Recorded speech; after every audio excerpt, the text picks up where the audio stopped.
The Lord knows. And we can, to some extent, sharpen our spiritual antennae and become aware of things. In the synagogue, they, the Pharisees, are silent. They're watching. And we have this remark from the pen of the author. He looked around at them with anger. And that's exactly what the Greek says. Orge, anger. Grieved. And the Greek is a very strong word there. Completely grieved. Saddened at the hardness of heart. This disease, porosis, hardness of heart. The conscience, the will, dumbed down, not reacting well to the promptings of grace. It's there, it's always been there. We notice also the fruits of it in this passage. What do they do? They go to actually collude with the ones they don't particularly want to collude with. The Herodians were on the other side, as it were, compromising with the authorities because they have a common enemy. That's human nature. It's happened. It always will happen. The demon hates our soul, and therefore he hates perfectly anything to do with its salvation.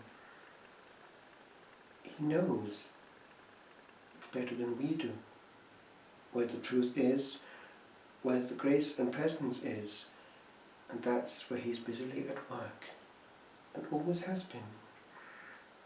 In the first 3 centuries, he used the authorities to torture and cause extinction.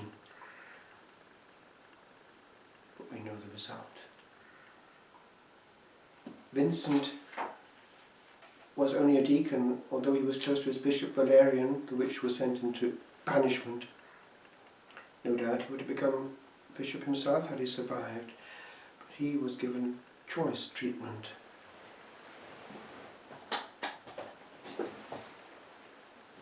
We know some of its details.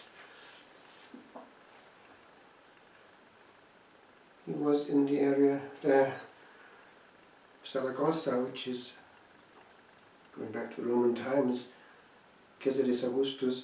It's actually a place where they would have had authority, and therefore we understand why the Christians were of interest to them. And here at Station, the governor of Spain, it's the time, it seems, of the persecution of Diocletian, 304. Vincent was submitted to the fiercest of tortures. His flesh was torn by iron hooks. He was placed on a red-hot gridiron and roasted. He was thrown into a dungeon strewn with broken pottery. Yet still he survived. At last his friends were allowed to visit him. They prepared a bed, and as they laid him on it, he died.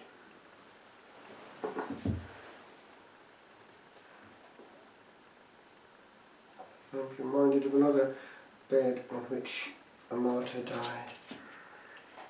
This one also was not a priest. He was actually professed discreetly by the Jesuits. They realized that he was a very useful man. So it's under Father Garnet, with this underground network in the south of London, the Jesuits trying to maintain the light of faith and grace. We have this scene, a reminder of what can be conquered, as the very name of Vincent implies. Vincenz, the one conquering even utmost torment by grace in frail human nature. So he was Nicholas Owen, professed as a Jesuit brother at some unknown point in his career. Impressed by this carpenter's profound piety and his particular dedication to the Society of Jesus, Father Garnet was able to persuade his superiors that Nicholas should be professed even without being sent to a regular novitiate.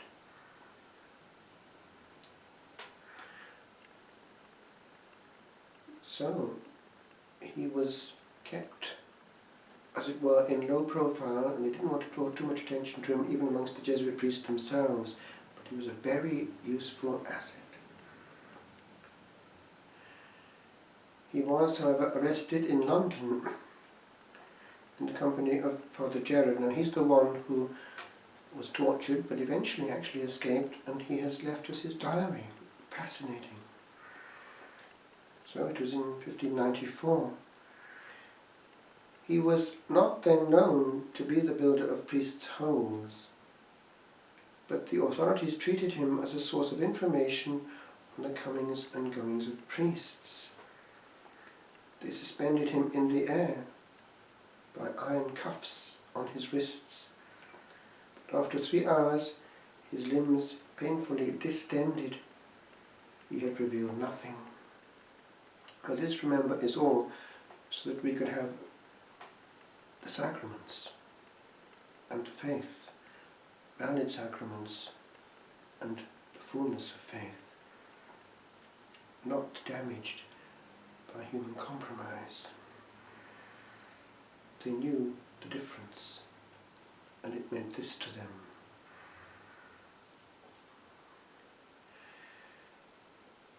Among the corruptions of the prison officials was a weakness for taking bribes.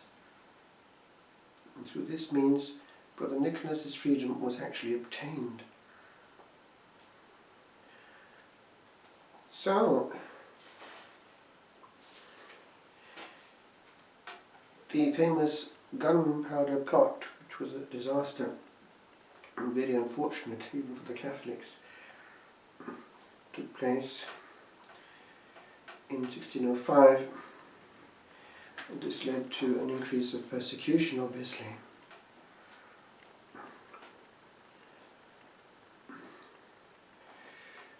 What happened?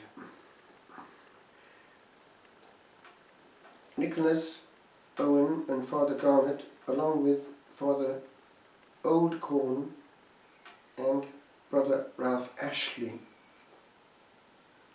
Jesuits, took refuge in the home of Thomas Abingdon, Hindlip Hall.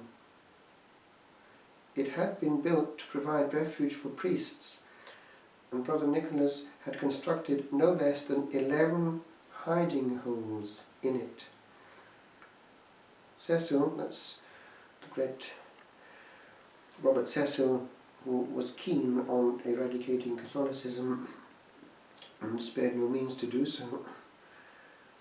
This same Cecil, in pursuit of these masterminds of the gunpowder plot, so he thought, knew where they were, but he cunningly delayed their capture until the executions of the conspirators were complete, lest the testimony of these Jesuits should discredit the government's case concerning Jesuit complicity in the plot. Now, actually the Jesuits didn't know anything about this, we know that. It was quite separate from them. On January the 26th of 1606, when the conspirators were beyond reprieve, 100 armed men surrounded and occupied Hindlip Hall. The 2 priests were quickly stowed away in one of the hiding holes and furnished with food for a long siege. But the 2 brothers, caring more for their masters than themselves, found themselves in a small space with only an apple between them. For a week, the pursuivants searched, banged and poked, They tore down walls, ripped up floors, dismantled stairs, and exposed false ceilings. They brought in carpenters and masons to aid them, but all to no avail. Brother Ralph, who had also been professed secretly and whose skill lay in administrative matters, and Brother Nicholas had been cramped and starved for a long 7 days when they thought up a ruse. They decided to come forth and pass themselves off as the priests, and thus save their masters by bringing the search to an end. Their scheme did not work, because one of the priest hunters, notice, was a renegade priest. Now that's actually quite alarming. He also could have had a glorious martyrdom. A priest knows a lot.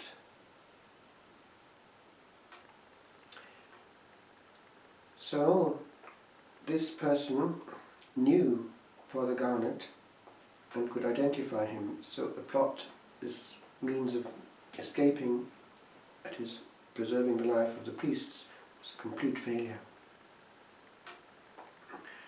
The search therefore continued, and the priests were eventually found.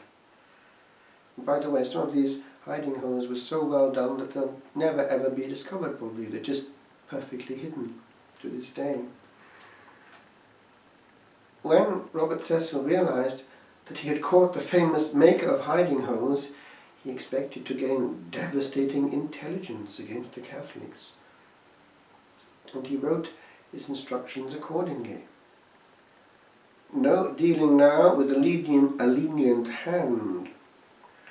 We will try to get them, or rather to get from him, by coaxing, if he is thus willing to contract for his life, an excellent booty of priests. Now all this, of course, will have the effect of making impossible the celebration of valid sacraments, the extinguishing therefore of grace in England.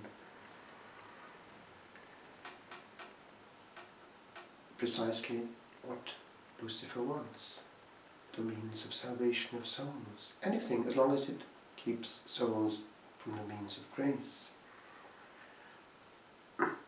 If he will not confess, he shall be pressed by exquisite torture, and we will wring the secret from him by the severity of his torments. This is very similar to what they tried with the deacon Vincent on this feast.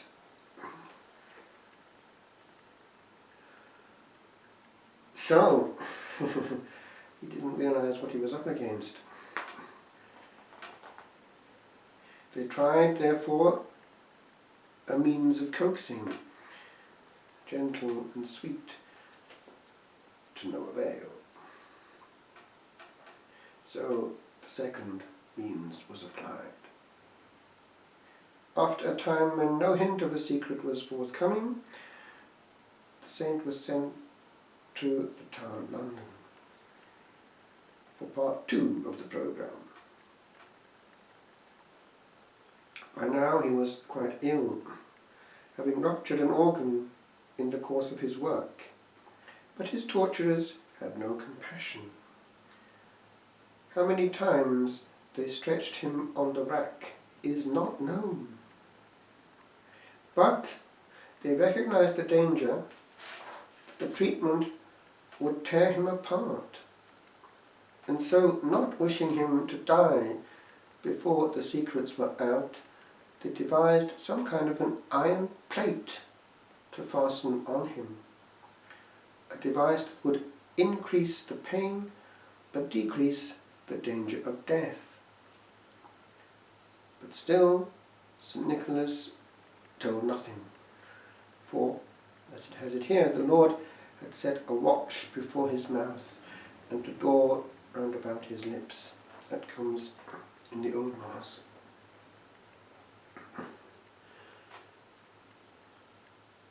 The state to which his torturers reduced him under Cecil's direction is revealed by a jailer who was asked by a Catholic to let Nicholas write down a list of the things he needed. The jailer replied peevishly, "What would you have him write? He is not able to put on his cap." "No, not to feed himself, but I must feed him." And still, like his buffeted saviour, he remained silent. Then, on the 2nd of March of that year, 1606, the plate failed to do its work, and in the words of Father Gerard, his bowels gushed out with his life. Cecil, of course, knew how to avoid the embarrassment of having an unconvicted prisoner die in the torture chamber. He had a few words with the Attorney General, Sir Edward Coke, and an inquest promptly produced the verdict that St. Nicholas Owen had died by suicide, and printed ballads suddenly appeared on the streets of London, commemorating the Papist's shameful end and illustrating him in a kind of harikari. The truth was, Father Gerard later wrote of his servant and handyman, that this man lived a saintly life. He is a glorious martyr of extraordinary merit. And he was canonized in 1970. I remember the event, 25th of October, one of the 40, along with 6 of our own from Wales, 2 of which had been martyred near where I went to school. They were there in the stained glass window every morning I went to Mass. The same Mass that they knew and for which they died, and that Satan knows to be quite different from human invention. God wants souls, and Calvary is the means of their acquisition. The Holy Mass is Calvary until the end of time. The demon knows it and hates it.